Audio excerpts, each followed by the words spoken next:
Bonjour, dans cette séquence, je voudrais t'introduire le concept de réaction chimique. On va voir que quand on met deux espèces de produits chimiques ensemble, et parfois ils réagissent, et pour se donner un peu une idée de ce que c'est que cette réaction, eh bien, il suffit de penser aux humains, c'est un peu la même chose. Parfois, quand on met deux humains ensemble, ils réagissent très brutalement. Eh bien, avec les produits chimiques, c'est un peu la même chose. Si je mets un petit bout de sodium dans l'eau, il va se mettre à courir sur l'eau, comme ça il va réagir, on va voir qu'il réagit très brutalement, il va se mettre sans doute à brûler, peut-être même à exploser. Et donc on peut dire que oui, le sodium réagit violemment avec l'eau. Alors, oui, du coup, comme le sodium réagit violemment avec l'eau, mais aussi avec l'air, on le conserve dans de l'huile de paraffine, et c'est un produit un petit peu dangereux. Du coup, on ne peut plus l'avoir dans les laboratoires à l'école. Et tu n'auras sans doute pas la chance de voir, comme moi, cette réaction qui est très impressionnante. Mais heureusement, il y a YouTube. Parce que sur YouTube, si tu cherches sodium dans l'eau, tu vas voir des dizaines de vidéos avec des gens qui font brûler, exploser, réagir du sodium, mais également d'autres matières dans l'eau. Et ici, on voit une vidéo très impressionnante où il met un assez gros bloc de sodium dans l'eau. Ce bloc va également bouger, courir sur l'eau, et puis va finir par exploser assez violemment. Alors en fait, c'est pas le sodium lui-même qui a explosé. Qu'est-ce qui se passe quand on voit cette réaction? Eh bien, ce qui se passe, c'est qu'il y a un gaz qui est produit par cette réaction, de l'hydrogène, et cet hydrogène produit par la réaction, c'est lui qui va réagir brutalement avec l'oxygène de l'air. Il va brûler, c'est exactement comme quand on met du bois sur le feu ou qu'on fait brûler du gaz naturel sur une cuisinière. C'est une réaction qu'on appelle la combustion. Et on sait que la combustion, ça brûle. Ici, par exemple, on voit un incendie assez dramatique. C'était le dirigeable Hindenburg, qui était donc chargé, rempli d'hydrogène, pour pouvoir flotter sur l'air, parce que l'hydrogène est plus léger que l'air. Et un jour, à l'atterrissage, il y a eu une étincelle, et l'hydrogène réagit très très brutalement par combustion avec l'air, avec l'oxygène de l'air plus précisément. Du coup, bien évidemment, on ne met plus d'hydrogène dans ce genre de ballon parce que c'est bien trop dangereux. Mais la combustion n'est pas uniquement quelque chose de dangereux, ça brûle évidemment, mais parfois de façon subtile. Par exemple, quand tu manges, les aliments que tu ingères vont réagir avec l'oxygène de l'air, exactement comme l'hydrogène réagit avec l'oxygène de l'air. Et c'est ça qui va nous donner de l'énergie. Et ici, on n'appelle pas ça vraiment la combustion, mais on appelle ceci la respiration. Et c'est évidemment très, très, très utile pour nous. Donc, des réactions chimiques, il y en a évidemment dans les laboratoires, mais il y en a aussi dans ton corps. Et il n'y en a pas que là. Par exemple, les réactions chimiques sont abondamment utilisées dans l'industrie, par exemple en métallurgie, qui permet de transformer des minerais en métaux qu'on utilise tout le temps, ou également de fabriquer des matières plastiques, des polymères, et ici du nylon qui permet de se faire des fils très très résistants et légers qui permettent de faire par exemple un parachute. Et alors là, tu vas me dire, oui, c'est bien joli tout ça, mais industrie chimique, pollution, mais pas seulement. Parce que quand on fait de la dépollution, on va également utiliser des réactions chimiques pour essayer d'éliminer les déchets qu'on a produits ailleurs. Donc les réactions chimiques, elles sont partout. Et pas seulement dans les laboratoires ou dans notre corps aussi, mais par exemple, quand tu fais de la cuisine, tu fais de la chimie. Exemple, cette réaction qui a été longuement étudiée par un certain monsieur Maillard, cette réaction qui donne la couleur brune des croissants quand on les met au four. Mais pas que. Quand tu fais cuire de la viande au barbecue, c'est également la réaction de Maillard qui donne cette couleur brune. Et également, les crèmes autobronzantes qu'on utilise, c'est la même réaction de Maillard qui va te permettre d'avoir une couleur plus ou moins brune en mettant simplement une crème sur la peau. Donc les réactions chimiques sont partout et on a tout intérêt à essayer de comprendre ce qui se passe. Alors on va reprendre notre exemple du début.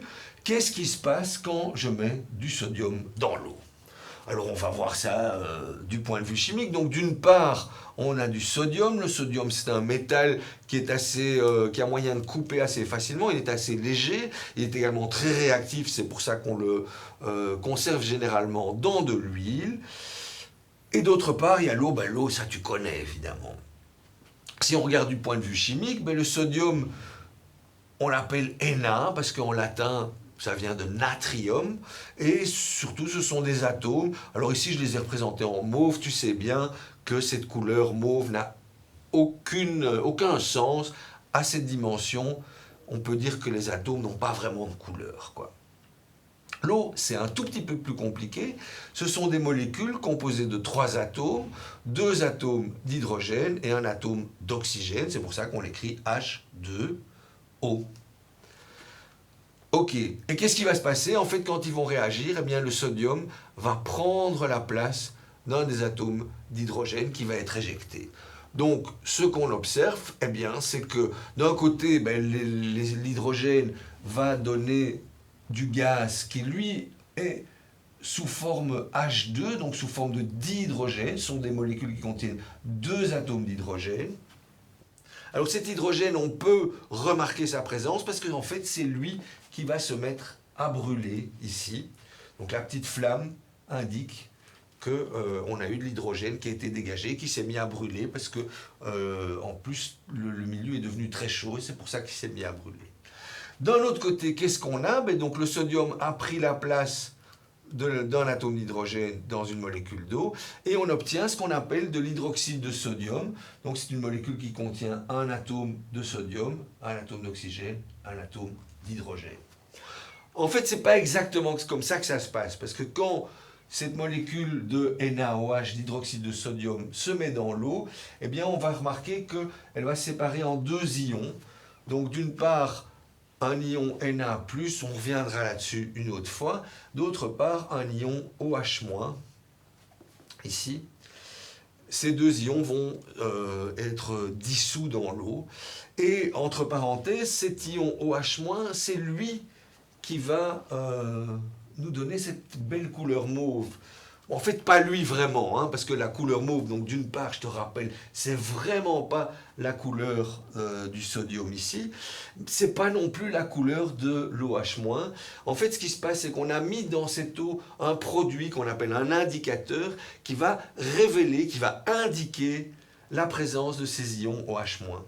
Donc au départ, j'ai mon eau transparente, et puis quand je vais mettre le sodium dedans, elle va devenir mauve, et ce mauve veut dire tout simplement que le produit qu'on a mis dedans, l'indicateur, a remarqué, entre guillemets, hein, la présence de ces ions OH-. Et c'est ça que j'indique par cette flèche, donc on voit qu'effectivement l'hydroxyde de sodium va nous donner cette couleur mauve, même si ce n'est pas directement lui qui la donne.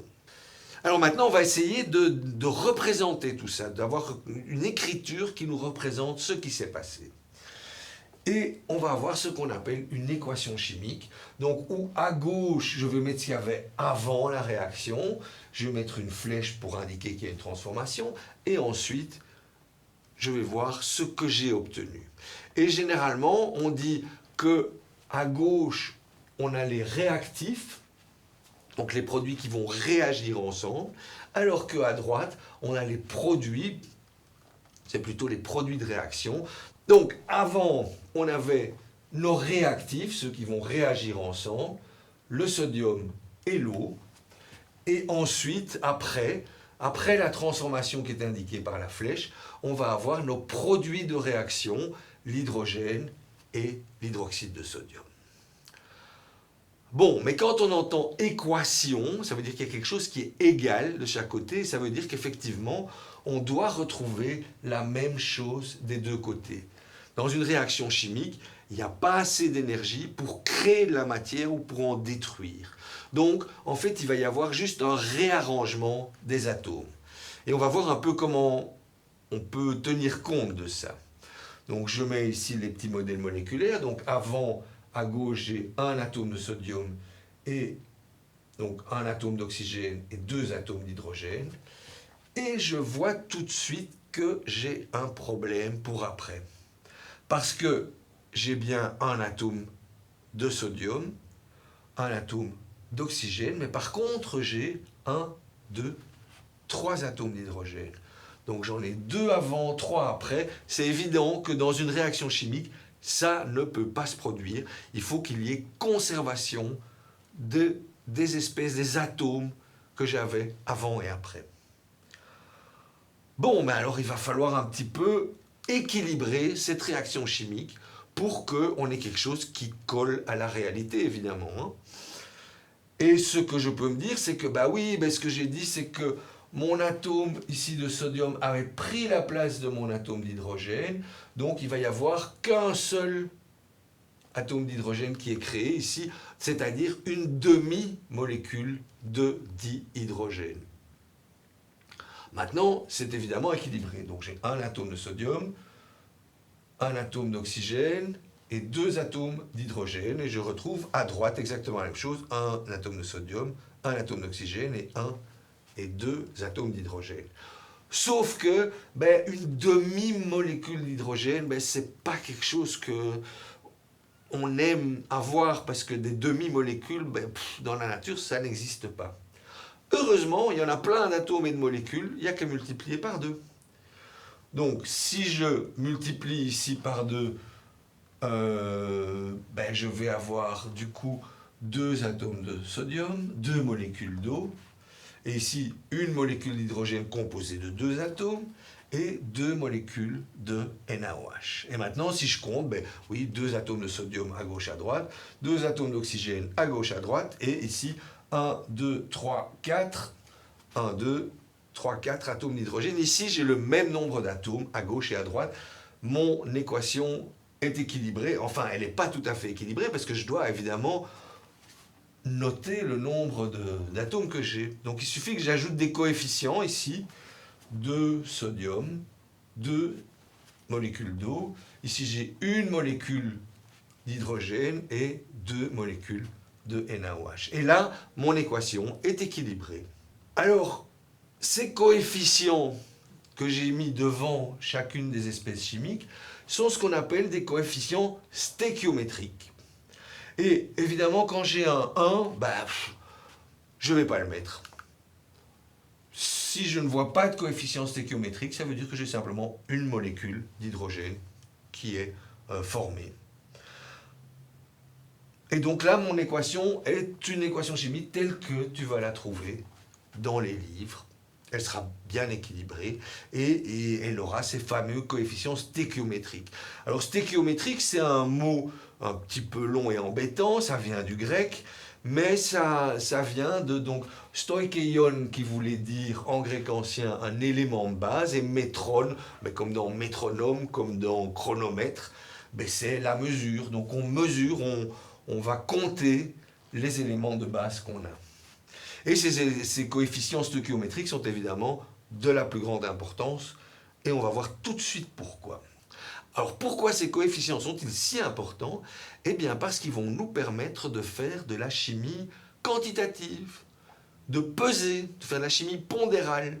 Alors on va voir un petit peu, on va faire un exemple pour voir un petit peu comment ça marche. Donc, supposons par exemple que je vais tourner une petite expérience pour YouTube et que je vais avoir un bloc de 46 grammes de sodium que j'ai pesé, je le jette à l'eau et on fait des belles explosions, on est très content, mais supposons que je veux y aller un peu plus loin et que je me dise par exemple combien est-ce que ça va me donner d'hydrogène? Est-ce que ça va me permettre de gonfler un ballon? Ou alors, si je suis un peu plus concerné par l'environnement, je me dis, le NaOH, c'est quand même ça qu'on met pour déboucher les tuyaux bouchés. Donc, c'est très, très corrosif, c'est pas très bon. Du coup, est-ce que les poissons qui sont dans mon étang vont être embêtés par la quantité de NaOH que je vais créer? Eh bien, c'est quelque chose qu'on va pouvoir mesurer. Et donc, la question que je me pose, c'est quelle quantité d'hydrogène, de dihydrogène et de NaOH je vais produire lorsque je vais mettre 46 grammes de sodium dans l'eau. Et ça, comment est-ce qu'on va faire? Eh bien, on va utiliser ce que Marc t'a présenté ailleurs, la notion de mole. Alors, qu'est-ce que c'est qu'une mole? Au départ, c'est un certain nombre d'atomes et de molécules. Exactement comme une douzaine d'huîtres, c'est 12 huîtres. À part un mot, j'ai représenté un nombre. Et bien ici, une mole, c'est simplement Na molécules, atomes ou n'importe quoi. Et ce nombre d'Avogadro, évidemment, il est très grand. C'est 6 suivi de 23 zéros. Imagine que c'est beaucoup d'atomes ou de molécules qu'il y a dans une mole. Et la question suivante qu'on pourrait se poser, c'est mais pourquoi avoir choisi ce nombre ridicule? Parce que ça va nous permettre de parler de masse molaire. En effet, si je prends par exemple une mole de sodium et que je regarde la masse atomique ici du sodium, donc ici je rappelle que la masse atomique est exprimée en unité de masse atomique, eh bien si je prends une mole de sodium, elle va peser cette masse atomique exprimée en grammes. Autrement dit, elle va peser 23 grammes. Ça peut nous aider. En effet, en ayant tout le tableau périodique des éléments, je vais pouvoir calculer la masse molaire de tout ce que je veux. Exemple, H2, la masse atomique de l'hydrogène, une unité de masse atomique. Autrement dit, si j'ai une molécule de dihydrogène H2, elle va peser 2 fois ceci. Autrement dit, 2 unités de masse atomique. Ce qui veut dire aussi qu'une mole de dihydrogène pèsera 2 grammes. Parce que là, c'est facile, on va un peu compliquer. Si je veux la masse molaire de l'hydroxyde de sodium, je vais avoir besoin aussi de la masse atomique de l'oxygène. Et donc, je vais devoir additionner 23 unités de masse atomique, l'atome de sodium, une unité de masse atomique, l'atome d'hydrogène, 16 unités de masse atomique, l'atome d'oxygène. Si je fais 16 plus 23 plus 1, eh bien, je vois qu'une mole d'hydroxyde de sodium va peser 16 plus 23 plus 1, c'est-à-dire 40 grammes.